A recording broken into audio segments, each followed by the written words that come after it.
De a Mustanggal felvezető körre, mai versenyzőnk egyetlen amerikai gépével.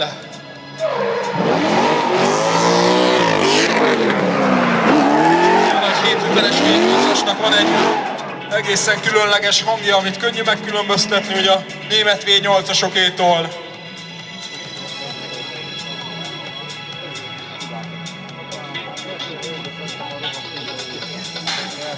De hát ugye nehéz összehasonlítani mondjuk egy E30-al, V8-al szerelve, meg ezt a nagy dögöt kicsit máshogy néznek ki egyensúly tömeg szempontjából. Egészen másfajta autózást követelnek meg. És RP érkezik első mért körére.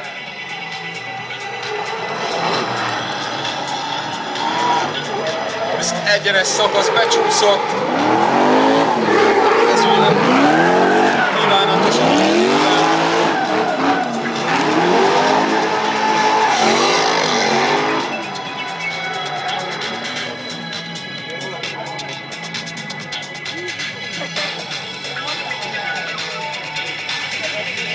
Ja, persze, jó egyébként,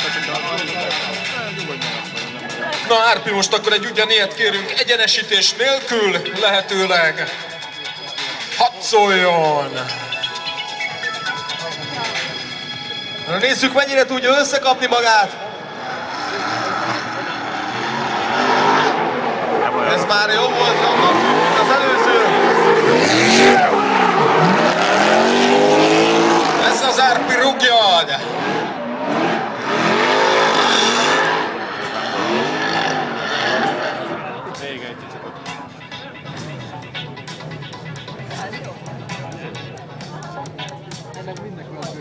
Nem sokára vége is van a kvalifikációnak, de rögtön utána van a bemutató, illetve utána már említettem, volt a Drift Taxi, amire jegyet tudtok vásárolni, nagyon nagy élmény, nagyon nagy a tempóban visznek benneteket ezen az újdonsült Mária Pocsi pályán.